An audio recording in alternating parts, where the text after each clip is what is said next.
everybody, welcome to Pop Art Hunter, and if you've watched my unboxing series before, you may have noticed that I unboxed a few cool pieces, including some from Charlotte's Web, one of which was the Arable farm. It's this large production background, and was using the concept and the production of the film, and we're going to go ahead and frame that today. And so I'm going to show you the process of how I actually go through and frame my pieces. This is an easier framing job because it's only one piece versus a multi-layer cell setup, and so you'll kind of see how I would go about the process of framing something that simple. It is a custom frame, so I'll talk about some of the intricacies and nuances of that, but then also you'll sort of see my process and some of the tips and tricks that I use. Now, again, I'm not a master at framing. I do try to do the best I can to preserve these things and make them look nice, but let's go ahead and get started and show you what I like to do.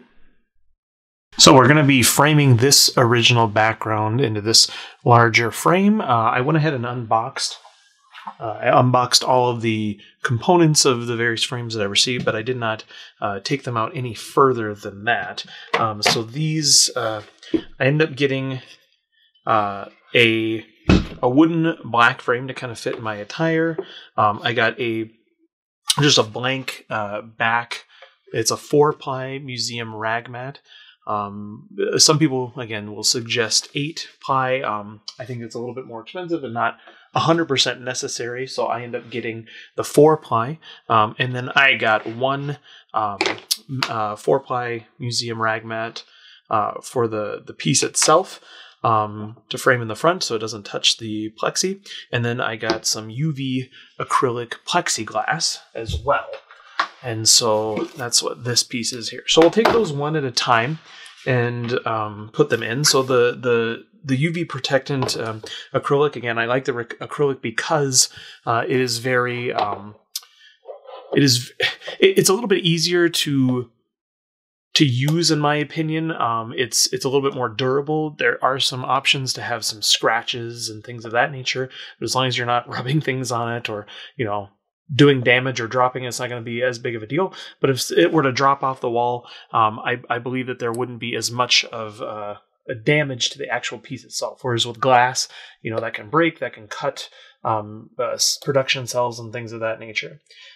So I'm trying to get the plastic acrylic off here, just ripping up the corner. So I'm going to do that on both sides. I like to just peel off the first little bit. A little bit easier on that side. So I like to fill out the first little bit on each side so that I can get it going.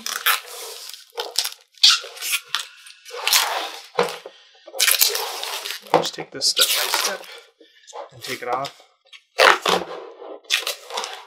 Yeah, the glass, I get so worried about glass. I only have a couple pieces that have glass components on it. And those pieces came with glass, and so I ended up deciding just to leave them as is. So I'm actually going to go ahead and put this within the frame itself, and then, because I already pulled up this corner, I can now start pulling that up separately. Getting any specs. Sometimes it's hard to see what side the specs are on. And actually, for this part, what I like to do, not that it's protecting the acrylic at all, but I like to try to not get fingerprints on the inside here.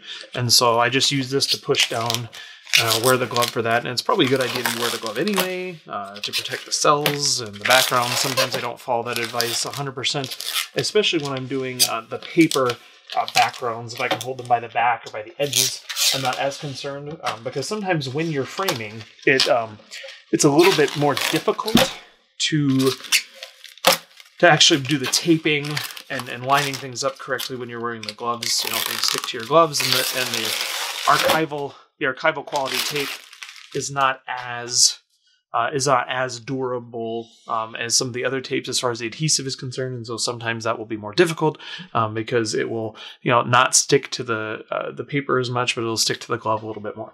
So now we're going to go ahead and put on the actual mat here.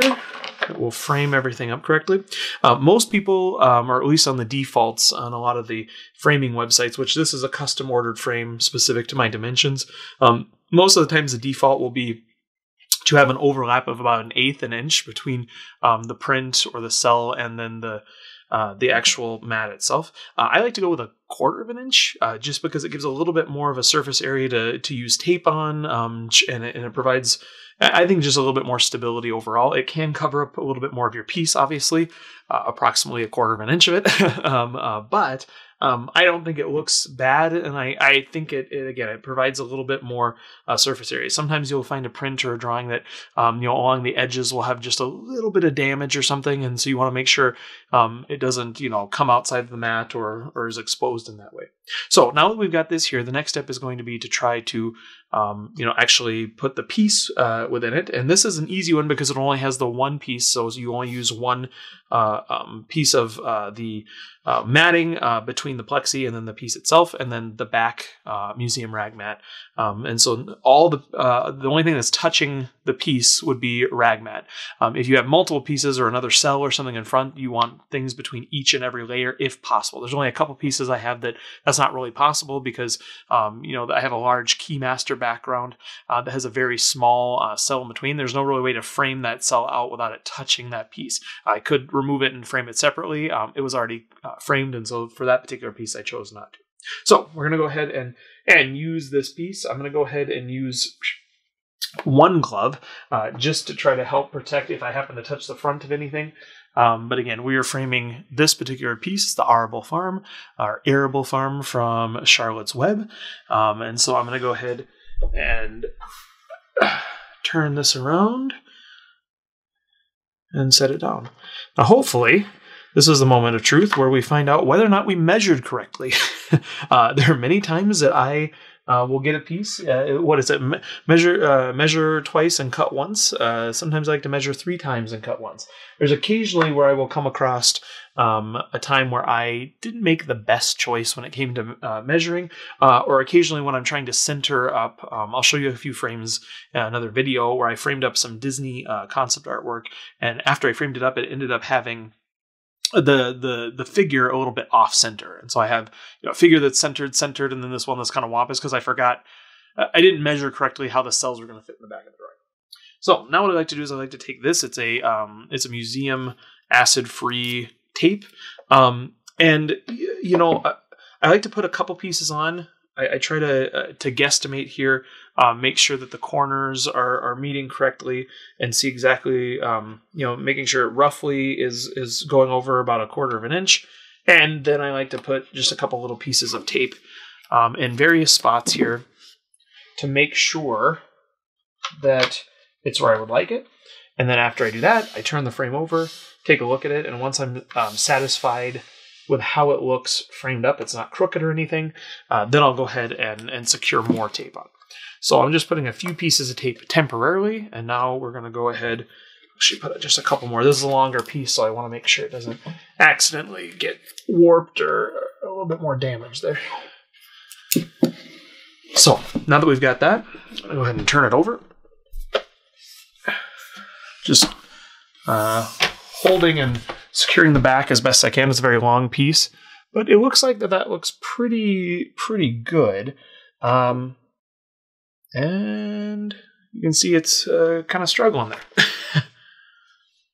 So it's going to be a little bit more difficult with this piece to hold everything together. So I'm just going to try to tilt it and tip it here and take a look myself to see if I think it's lined up correctly, and it looks all right.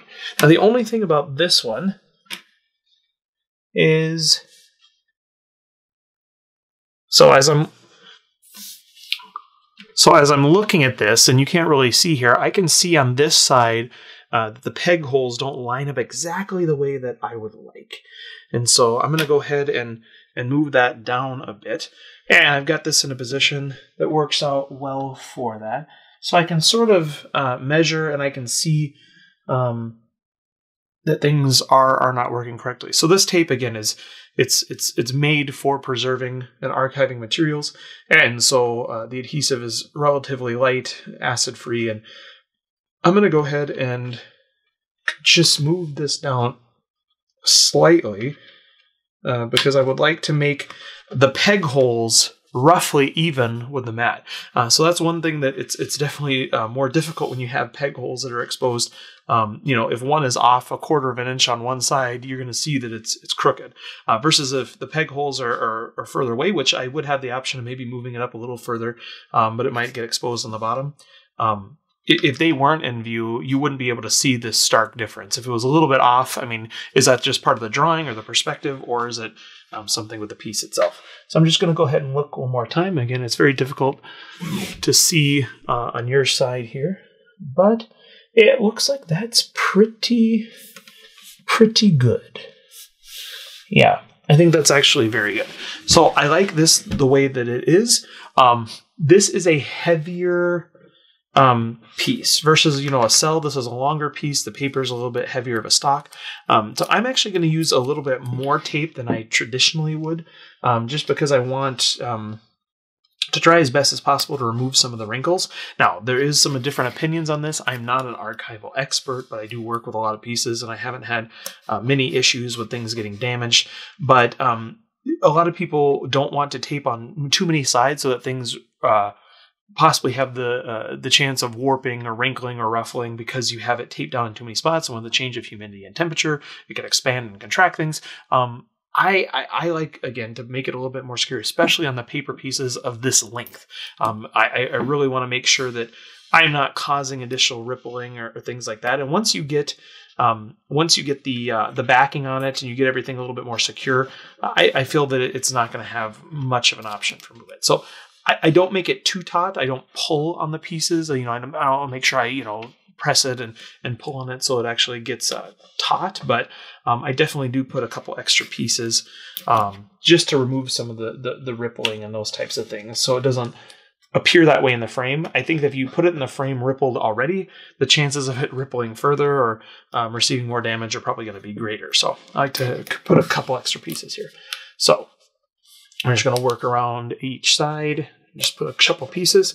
And again, with leaving the 1/4 of an inch edge roughly around the piece instead of an 1/8 of an inch, I feel as though you get more of an opportunity to tape more securely, especially with cells. Obviously, they're see-through. With this, I can, put tape right in the middle and you're probably not going to see it once it's all framed and ready to roll. But if you're doing cells, that 1/8 of an inch just doesn't give a lot of surface area to put the tape without it being shown or exposed on the other side. And if you know anything about me, you know that I like consistency with my pieces if at all possible. And so when I'm framing, if one's going to be an 1/8 of an inch or a 1/4 of an inch, the others are going to be an 1/8 or a 1/4 of an inch overall. I think that looks pretty good. So I'm going to go ahead and put the backing on it. And then I will close up just a couple of these things. Sometimes it's a little difficult to get everything in there. Okay. So I'm just going to close up one of these little tabs on either side, and that will allow me to take a look without things completely falling apart. I'll do one more over here just to make it secure. And now we can go ahead and take a look and see what everything looks like. So I think that looks pretty good. I could see that it still might be just the tiniest bit off. There's a little bit more space between this peg hole and the top versus the far peg hole in the top. It looks like there's a little bit of a difference there. Not too drastic. I'm not too concerned about it. From a distance, I think it looks pretty good. Everything looks pretty well lined up there. We'll see once I get it on the wall if I decide, to use that. All right. So then what I like to do is just do a little bit of a run through of this, and I can see that there is a very large white speck. I don't know if you can see it right there. Try to put it center camera. There it is. So right by the door frame there's that white speck, and that is actually on the inside, and that will just not do for me. So I like to make sure I kind of wipe off the outside. I use the gloves. I just kind of ball it up and just do a little wipe off to make sure that I'm not seeing any major specks or particles within there. So within this, I can just lift things up I know where the spec is, so I can just take the glove. I'll go on the inside and just remove that. And that usually is pretty easy to do. And then we can go ahead and get this back in. Maybe. We might be able to get it back in. Sometimes putting it back in finally is a little bit more easier said than done. So I'm just looking to make sure that spec is not there. Doing a quick rub down here. And it looks like that is pretty good. So we're going to go ahead and call this one good. So I'm going to go ahead and close all of the tabs. And we'll take a final look once everything's secure. Show you a little bit more of a close-up of the framing. And then I will try to take a photo of this on the wall displayed so you can see what that looks like. Or not. We'll see. We'll see how I feel. I feel as though that's a good idea. I'll do it. If I don't, then you can beg in the comments and maybe I will grace you with an image of a wall containing this thing. All right. So lots of tabs on this one, which is definitely nice for securing it. Not as nice if you realize you made a mistake, which is why I only close a few of them at the very beginning, typically, to just make sure there's, again, not a speck or something like that. Because, again, once you get this in place, it's a nightmare to have to try to go get them all back again. So now let's look at the final product. Oh, yeah, that looks very nice. It was very nice. I do, again, I probably could have gotten this with a little bit deeper of a border around it. You know, I got the 4th inch because I like to stay consistent with that instead of the 1/8 inch. But I could have went a little further, and that could have hid the peg holes at the top. But I actually love the peg holes. Because I think that's a conversation piece in and of itself of how they actually produce the cells and how they would move things across the peg holes and show that. So I really like to show the peg holes. I think it also shows the authenticity of it being an actual cell. At first glance, if you just saw this artwork, you're like, oh, it's a farm. That's, you know, a piece of artwork from somebody random. But if you see the peg holes, you're like, wait a minute, that's something animated. And then you can almost like start to whittle down and narrow down where you think the animation is actually from.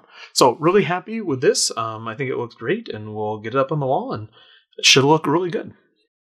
Again, this is a very simple framing job, and you know, I don't mean that it's without, you know, some complexities as far as, you know, using proper materials and making sure you measure and you know, measure before you cut, so to speak, and then you order these supplies because they can get quite expensive when you're ordering rag mat and you're ordering, you know, acid-free type items, UV protective stuff. So you want to make sure you're careful with that. So there's some intricacies there, but as far as putting it all together, because there's not many layers, you don't have to do as much, you know, planning ahead as far as that goes. Especially if you have cells with a background setup. You know, usually key masters are going to be more intricate because you want to line them up as close as possible versus a reproduction where you might just want to put it on there, you know, sort of willy-nilly. So yeah, this is not as intricate of a framing job, which I'll do some more elaborate ones in the future, but it definitely gives you a hint as what you might want to do to start out with framing pieces that you might get, or even something like this one that's very long. It's a large in that nature, which is a little bit different than some of the other pieces and has its own unique challenges. So hopefully you enjoyed this. Hopefully it's helpful to you. If you have questions or comments, feel free to put them below. Like, subscribe, all those fun things, and we will see you next time on Pop Art Hunter.